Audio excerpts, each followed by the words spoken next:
Hello, नमस्कार दोस्तों। कैसे हो सब लोग? उम्मीद है कि सब लोग अच्छे होंगे भाई। स्वागत है आपके अपने YouTube channel Vipin Yadav classes में।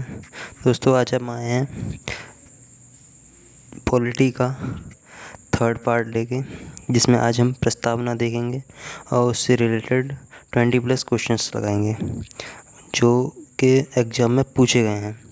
तो दोस्तों चलिए दोस्तों चलते हैं वीडियो की तरफ। लेकिन उससे पहले कहूँगा, आपने अगर वीडियो को अगर लाइक नहीं किया तो लाइक कर लें भाई, इससे हमें एक मोटिवेशन मिलता है और शायद आपको भी। दोस्तों चलिए चलते हैं वीडियो की तरफ। अच्छा, क्या पढ़ेंगे हम? भारतीय संविधान की प्रस्तावना, preamble of the Indian constitution. प्रस्तावना, इसे प्रीएम्बल भी कहते हैं और इसे उद्देशिका भी कहते हैं। इससे हमें संविधान के उद्देश्यों का पता चलता है। ठीक है सर। अच्छा, प्रस्तावना में हम क्या करेंगे, हमारा उद्देश्य किस दिशा में है, किस डायरेक्शन में हम जा रहे हैं, क्या हम करने वाले हैं, ये होता है प्रस्तावना। एक यही नहीं कि संविधान की प्रस्तावना हुई, हर एक इंसान की एक प्रस्तावना, प्रीएम्बल उद्देश्य होते हैं। जैसे आपका उद्देश्य है गवर्नमेंट जॉब पाना, ये आपका प्रस्ताव है। आपने प्रस्ताव रखा है अपने घर वालों के सामने कि मैं भाई ऐसा ही बनूंगा, मैं CGL क्वालिफाई करूंगा, मैं NDA क्वालिफाई करूंगा, मैं एयरफोर्स क्वालिफाई, ऐसे करके आपने कोई भी प्रस्ताव रखा है। ठीक है, तो ये होता है एक प्रस्ताव। ऐसे करके इसे बोलते हैं प्रस्तावना। ठीक है सर। जब प्रस्तावना में राजनीतिक, धार्मिक व नैतिक मूल्यों का उल्लेख मिलता है। ठीक है सर। आगे चलते हैं। तो प्रस्तावना क्या है, ये मैं आपको भी एक बार पढ़ के सुनाता हूँ। ठीक है सर।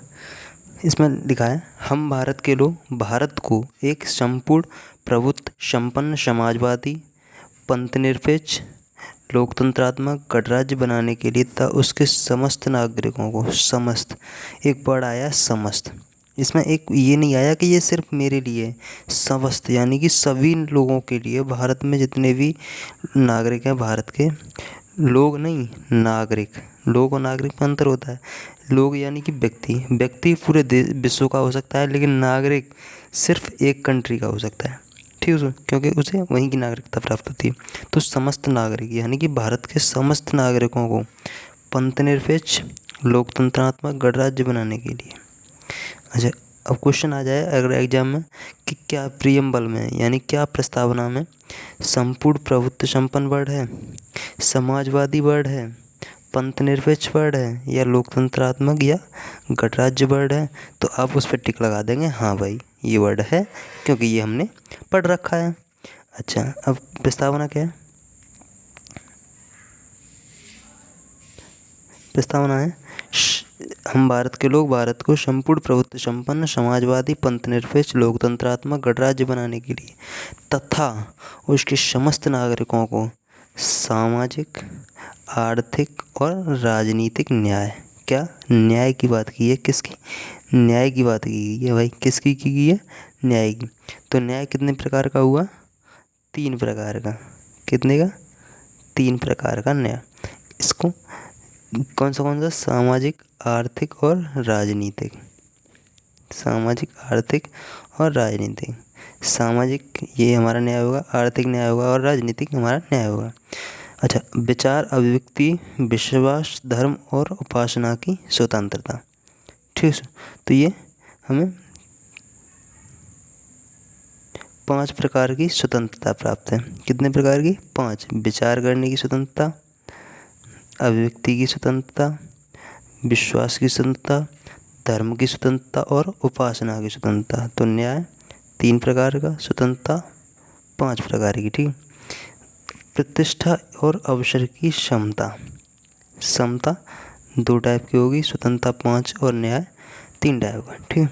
प्राप्त कराने के लिए तथा उन सब में व्यक्ति की गरिमा और राष्ट्र की एकता और अखंडता सुनिश्चित करने वाली बंधुता बढ़ाने के लिए। ये जो रेड से मैंने किए हैं, ये सब एग्जाम में आ चुके हैं ये वर्ड्स, इसलिए मैंने इन्हें लिया है। ठीक है, तो बढ़ाने के लिए दृढ़ संकल्प हो गए अपने इस संविधान सभा में आज 26 नवंबर 1949। अगर आपके एग्जाम में क्वेश्चंस पूछ लिया जाता है क्या प्रस्तावना में, क्या प्रीएम्बल में 26 नवंबर डेट दे रखी है, तो आप उस पर बोल देंगे हाँ दे रखी है भाई 26 नवंबर 1949 ईस्वी में, क्योंकि इसी दिन से आत्मसमर्पित, अंगीकृत और अधिनियमित किया गया था। ठीक है, अंगीकृत, अधिनियमित और आत्मसमर्पित कर लिया गया था। ठीक है सर, ये मैंने इसे इंग्लिश में भी दिया गया है, क्योंकि इंग्लिश में भी आपको बोलना चाहिए, क्योंकि आज ऐसा है ना, आजकल स्टूडेंट्स बहुत डरते हैं इंग्लिश से, तो इंग्लिश को भी अच्छे वे से लें। मैं एक बार पढ़ के सुना देता हूँ आपको। We the people of India having solemnly resolved to constitute India into a sovereign socialist secular domestic republic and secure to all its citizen justice, ये मैंने आपको भी बता ही दिया है, जस्टिस मैंने बता दिया है, सोशल, इकोनॉमिक और पॉलिटिकल, लिबर्टी यानी कि स्वतंत्रता, thought, expression, belief, faith and worship, preamble. ठीक है, इक्वलिटी, समता बताई दी है, स्टैच्यू और opportunity and promote all them all. ठीक है, fraternity, assuring the identity of individual and unity and integrity of the nation. Our Constitution Assembly this 26th of the November 1949 to have be adopt an act give to ourselves this Constitution. ठीक है, तो इसे हम याद रखें। अच्छा, अब प्रस्तावना के हम स्रोत के बारे में देखेंगे। तो प्रस्तावना के स्रोत में क्या दिया गया है? हम भारत के लोग, मैं नहीं, हम भारत के लोग, हम यानी कि सभी के लिए बात हो रही है, सभी के लिए। हम भारत के लोग अर्थात जनता, भारत की जनता। संविधान का स्वरूप की बात करें तो संपूर्ण प्रभुत्व संपन्न, समाजवादी, पंथनिरपेक्ष और लोकतंत्रात्मक। ठीक है सुन। अच्छा, संविधान का उद्देश्य क्या है? उद्देश्य न्याय, स्वतंत्रता, प्रतिष्ठा, व्यक्ति की गर्मष्ट, एकता व अखंडता और बंधुता। अगर हम किसी की प्रस्तावना, उद्देश्य, जैसे आप बोलते हैं ना कि मैंने भाई उसके उद्देश्य बता दिए, इससे वो अच्छा लग रहा था, तो अगर आप एक बार अगर प्रस्तावना को क्लियर कर लोगे, मैं इसलिए प्रस्तावना करा रहा हूँ क्योंकि अगर प्रस्तावना को क्लियर कर लोगे आप, तो बहुत अच्छे से क्लियर कर सकते हो आप संविधान को भी, यानी कि पॉलिटी को भी। ठीक है, तो उद्देश्य न्याय, सामाजिक, आर्थिक और राजनीतिक, 3 तरह के न्याय, स्वतंत्रता और प्रतिष्ठा और अवसर की समता। तो इसे हम 352 से याद करेंगे, यानी कि 3 प्रकार का न्याय, 5 प्रकार की स्वतंत्रता और 2 प्रकार की समता। ठीक है, तो इसे हम 352 से याद करेंगे। व्यक्ति की कर्मष्ट और एकता और अखंडता एवं बंधुता, इतना हम इसके उद्देश्यों के बारे में हम जानेंगे। ठीक है सो। अच्छा, प्रस्तावना से संबंधित कुछ तथ्य जो कि लोगों ने बोला है, जो हमारे गुरु रह चुके हैं, उन्होंने बोला है कि प्रस्तावना को कि भाई ये तो संविधान की जन्मपत्री है। क्या है? ये तो संविधान की जन्मपत्री है। AM मुंशी ने बोला है कि ये तो संविधान की जन्मपत्री है, राजनीतिक जन्मपत्री है प्रस्तावना तो भाई। तो फिर पंडित ठाकुरदास बारव ने कहा कि सही बात है भाई, संविधान की आत्मा, संविधान का सबसे सम्मानित और संविधान का आभूषण और संविधान की कुंजी प्रस्तावना को कहा है पंडित ठाकुरदास भार्गव ने। ठीक है। अच्छा, सर अर्नेस्ट वार्कर ने संविधान की कुंजी कहा है प्रस्तावना को। तो इससे एक निष्कर्ष निकलता है कि संविधान की आत्मा, कुंजी, हृदय, संविधान का सबसे सम्मानित, सबसे महत्वपूर्ण आभूषण, ये सब कौन है? प्रस्तावना। इतने बड़े बड़े वैज्ञानिकों ने कहा है, तो आपको पढ़ने में भी परेशानी है भाई से। अच्छा, सर अर्नेस्ट वार्कर ने कहा कि संविधान की कुंजी है भाई ये इन्होंने principle of social and political theory 1951 की शुरुआत में ही इसका उल्लेख किया था, जो कि इनकी पुस्तक का नाम है principle of social and political theory. ठीक है, ये सर अर्नेस्ट वार्कर की पुस्तक है। अच्छा, अतः यह कहा जा सकता है कि संविधान की आत्मा, संविधान का सार, संविधान का निष्कर्ष, संविधान का दर्शन, संविधान की कुंजी, संविधान का दर्पण, संविधान निर्माताओं के विचारों को जानने की कुंजी प्रीएम्बल है। क्या है? प्रीएम्बल है। ठीक है सुन। अच्छा, प्रस्तावना को उद्देश्य का भी कहते हैं, क्योंकि जो हमारे प्रथम प्रधानमंत्री थे पंडित जवाहरलाल नेहरू, इन्होंने 13 दिसंबर 1946 को, जब संविधान हमारा बन रहा था, तो इन्होंने 13 दिसंबर 1946 को संविधान सभा में अपने उद्देश्य रखे थे। ठीक है कि भाई ये मेरे उद्देश्य हैं। इसमें 8, इन्होंने जब उद्देश्य रखा था तो उसमें 8 आर्टिकल दिए थे, 8 अनुच्छेद दिए थे। तो उनमें कहा था कि भाई ये मेरे उद्देश्य हैं कुछ, क्योंकि इसके बताना तो चाहिए कि हम क्या कर रहे हैं क्या नहीं कर रहे हैं इसमें। तो इनमें एक प्रस्ताव रखा 13 दिसंबर 1946 को। ये डेट बहुत ज़्यादा पूछी जाती है। और इस उद्देश्य प्रस्ताव को 22 जनवरी 1947 को संविधान सभा ने स्वीकार कर लिया। ये दोनों डेट बहुत ज़्यादा पूछी जाती हैं एग्ज़ाम में, इसलिए इन्हें अच्छे से तैयार कर लें। ठीक है सुन। अच्छा, संविधान का जो विचार था संविधान बनाने का, वो अमेरिका से लिया गया था। कहाँ से? अमेरिका से। ठीक है सुन। अच्छा, प्रस्तावना की भाषा का स्वरूप ऑस्ट्रेलिया के संविधान से लिया गया। कहाँ के? ऑस्ट्रेलिया की। ये भी पूछा जाता है बहुत ज़्यादा, ये और ये दोनों ही। जो रेड रेड किया है मैंने वो सारे ही पूछे जाते हैं। ठीक है सुन, आगे देखते हैं। प्रस्तावना को नेहरू की देन माना जाता है। किसकी? चाचा नेहरू की देन माना जाता है। अच्छा, ये मैंने आपको बताया था भी भारत शब्द पूछा जाता है कि प्रस्तावना में भारत शब्द कितनी बार आया, तो ये आप अच्छी तरह से याद कर लें, 2 बार। ठीक है। अच्छा, प्रस्तावना को 26 नवंबर 1949 को, ये मैंने आपको बताया था, ये डेट पूछी जा चुकी है। अंगीकृत, अधिनियमित और आत्मसमर्पित, ये तीनों आप इनको अच्छे से क्लियर कर लें। ठीक है सुन। अच्छा, आगे चलते हैं। संशोधन है इसमें, अगर संविधान में हम प्रस्तावना में अगर संशोधन की बात करें, संविधान में संशोधन की बात करें, तो संविधान में संशोधन 104 हुए। ये मैंने आपको बता दिया है लास्ट वीडियो में। जिसने वीडियो नहीं देखी लास्ट वाली, वो वीडियो देख लें, क्योंकि जब तक पिछली वाली वीडियो को नहीं देखो तब तक समझ में नहीं आएगा। क्योंकि आप लोग ना शुरुआत से देखा करो, जो भी देखो, ठीक है, किसी भी टीचर से देखो, आप अच्छे से देखो, शुरुआत से देखो। एक से पढ़ोगे अच्छा समझ में आएगा, बार बार समझोगे बढ़िया समझ में आएगा। ठीक है सुन। तो संविधान की जो प्रस्तावना है उसमें सिर्फ एक बार संविधान संशोधन हुआ है, जो कि 42वां संविधान संशोधन था। सबसे बड़ा संविधान संशोधन 42वां संविधान संशोधन को माना जाता है। इसे जो 42वां संविधान संशोधन था, इसे लघु संविधान, इंदिरा मिनी कॉन्स्टिट्यूशन, इंदिरा का संविधान, कॉन्स्टिट्यूशन ऑफ इंदिरा, इमरजेंसी का तोहफा तथा आपातकाल का संविधान भी कहते हैं। ठीक है सर। अच्छा, इसमें 3 शब्द जोड़े गए थे। जो 42वां संविधान संशोधन हुआ, इससे 3 शब्द जोड़े गए, समाजवादी, पंथनिरपेक्ष और अखंडता। 3 शब्द 42वें संविधान संशोधन से प्रस्तावना में जोड़े गए। ठीक है। अच्छा, भारत की प्रस्तावना स्वतंत्रता, समानता और बंधुत्व के विचार को फ्रांस की क्रांति से लिया गया, जो कि 1789 ईस्वी में हुई थी। ठीक है। अच्छा, सामाजिक आर्थिक राजनीतिक न्याय रूस की क्रांति से लिए गए, जो कि 1971 ईस्वी में हुई। ठीक है। अच्छा, प्रस्तावना न्याय योग्य नहीं है। क्या नहीं है? न्याय योग्य, क्योंकि इसे हम न्यायालय में चुनौती नहीं दे सकते हैं, क्योंकि ये प्रवर्तनीय नहीं है। ठीक है।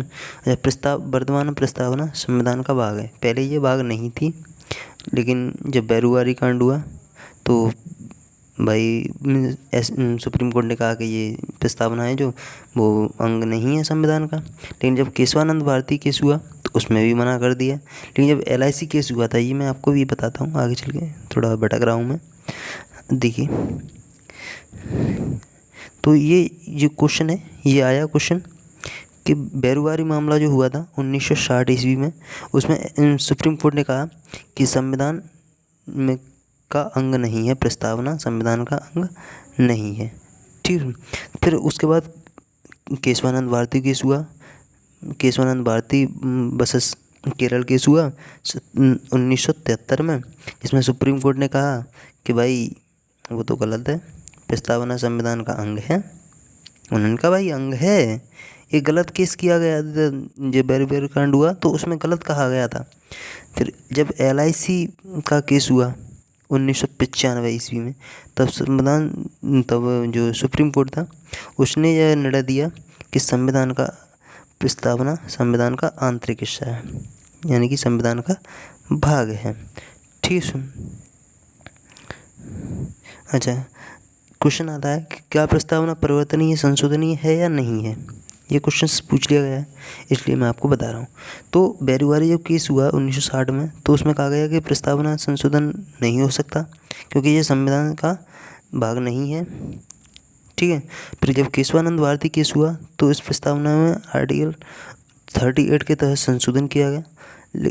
तो उन्होंने कहा कि इसमें संशोधन तो हो सकता है, लेकिन लगा दिया ना कि लेकिन इसके मूल ढांचे में नहीं हो सकता। मूल ढांचा जो कि इंसान के लिए ज़रूरी होते हैं, इंसान व्यक्ति देश के लिए ज़रूरी होते हैं। ठीक, तो इसके मूल ढांचे में संशोधन नहीं हो सकता।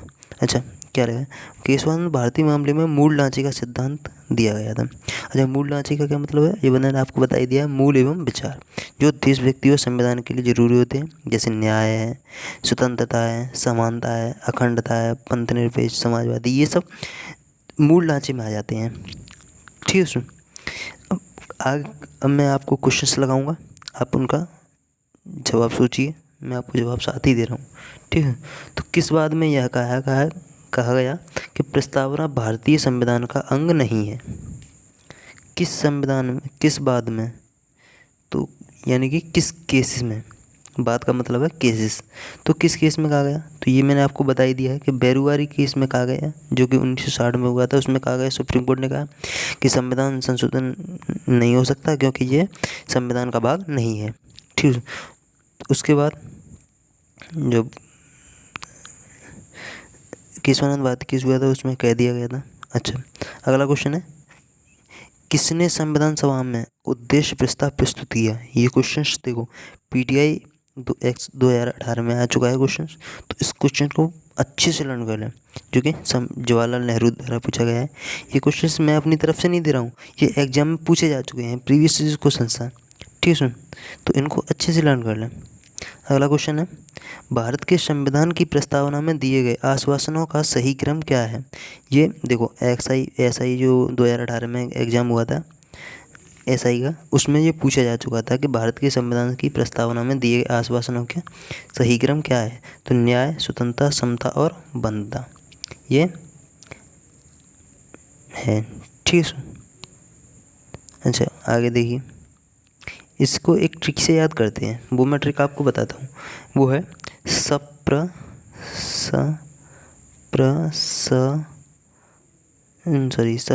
सप ला, रुकिए मैं आपको बता देता हूँ दोस्तों।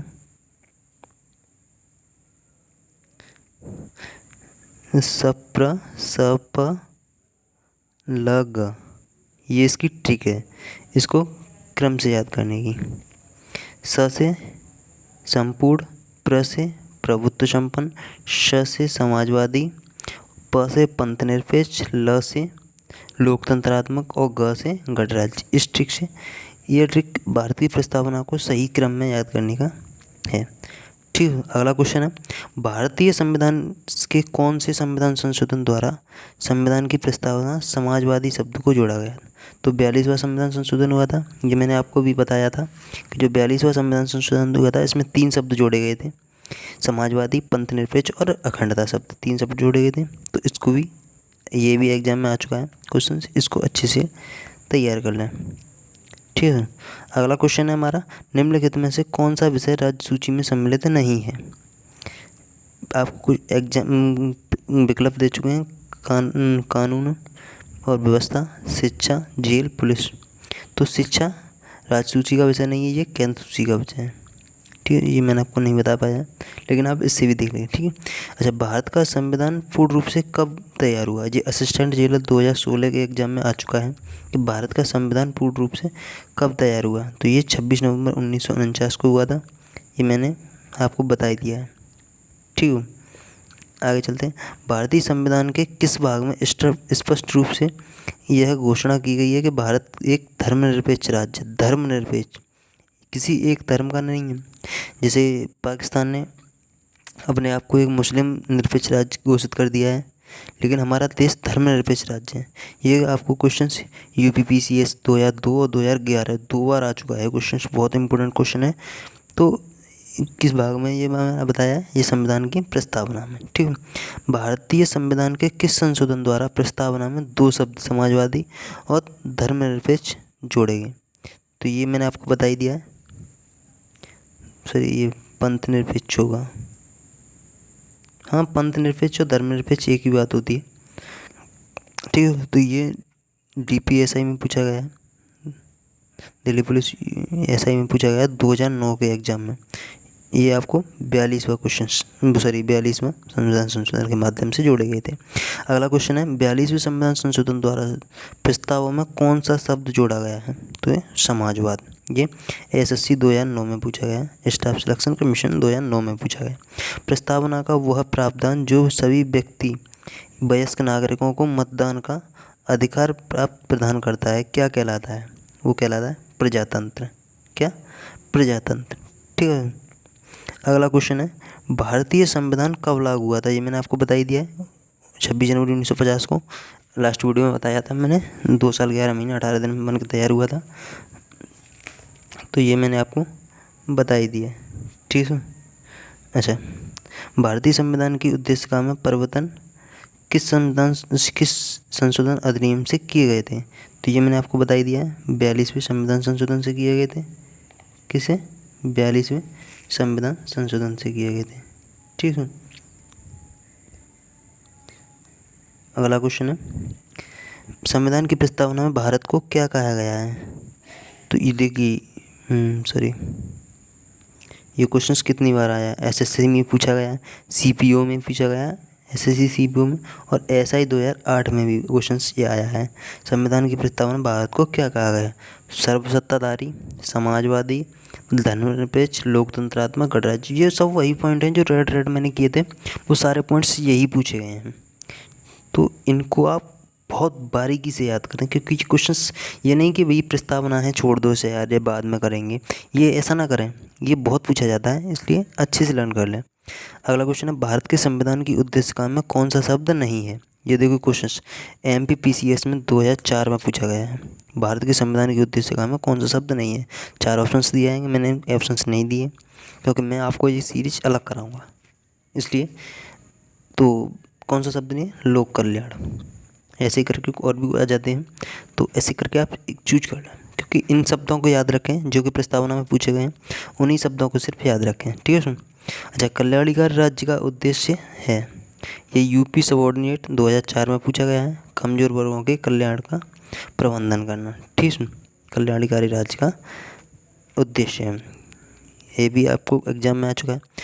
भारतीय संविधान की प्रस्तावना में जिन आदर्शों एवं उद्देश्यों की रूपरेखा दी गई है उनकी आगे व्याख्या किसमें की गई है? देखिए ये क्वेश्चन UPPCS 2004 में आया है, सोच सकते हो आप भाई कितना इम्पोर्टेंट होगा। मूल अधिकार, राज्य के नीति निश्चित सिद्धांतों एवं मूल कर्तव्य, ठीक है। तो जिन आदर्शों एवं उद्देश्य की रूपरेखा गई है उन्हें आगे व्याख्या की जाए तो वो मूल अधिकार, राज्य के नीति निदेशक यानी कि DPSP एवं मूल कर्तव्य हैं, ये मैं आपको आगे पढ़ाऊँगा, ठीक है। अगला क्वेश्चन है वे दो शब्द ये कौन से हैं जिनका समावेश 42वें संविधान संशोधन द्वारा किया गया था? ये मैंने आपको बताया था, समाजवादी, पंथ निरपेक्ष और धर्मनिरपेक्ष और अखंडता। ये 3 शब्द हैं, समाजवादी, धर्मनिरपेक्ष यानी कि पंथ निरपेक्ष और अखंडता, 3 शब्द जोड़े गए थे। ये एग्जाम में पूछा गया क्वेश्चन है, तो इसे अच्छे से लर्न करना, ठीक है। अगला क्वेश्चन है भारत का एक धर्मनिरपेक्ष राज्य है, भारत एक धर्मनिरपेक्ष राज्य है, इसका मतलब है कि भारतीय राज्य किसका समर्थन नहीं करता है? वो किसी एक धर्म का नहीं करता है, ये मैंने आपको अभी बताया था। जैसे कि पाकिस्तान एक धर्म का करता है, इस्लाम धर्म का, लेकिन हमारे भारत में सभी को समान रूप से देखा जाता है। ये RRB GG 2004 में क्वेश्चन पूछा गया, सॉरी 6 में पूछा गया, इसे भी अच्छे से देख लें क्वेश्चन को, ठीक है। अगला क्वेश्चन है किसी निश्चित धर्म का समर्थन नहीं करता है, भारत को एक गणराज्य मुख्य रूप से क्यों माना जाता है? क्योंकि ये राज्याध्यक्ष का चुनाव करता है। ये SSC 1999 में क्वेश्चन पूछा गया है, मैंने देखो कितने पुराने क्वेश्चन उठाए हैं। अगला क्वेश्चन है भारतीय संविधान की प्रस्तावना में भारत को किस रूप से घोषित किया गया? एक प्रभुत्व संपन्न समाजवादी, धर्मनिरपेक्ष, प्रजातंत्र गणराज्य। ये क्वेश्चन SI 2018 में आया था, एक प्रभुत्व संपन्न समाजवादी धर्मनिरपेक्ष प्रजातंत्र गणराज्य। तो दोस्तों वीडियो कैसी लगी? अगर वीडियो अच्छी लगी तो वीडियो को लाइक कर ले भाई, हो सके तो शेयर कर दें, अपने स्टेटस पर लगा दें, टेलीग्राम पे फैला दो भाई, आग लगनी चाहिए, मज़ा नहीं आ रहा है। तो दोस्तों मिलते हैं अगली वीडियो में, तब तक के लिए बने रहिए हमारे साथ। जय हिंद, लव यू गाइस, मज़े लीजिए, खूब मज़े लिए, पढ़ाई के साथ साथ मज़े भी लेना ज़रूरी है, ठीक है। तो बने रहिए हमारे चैनल के साथ, लव यू गाइस, लव।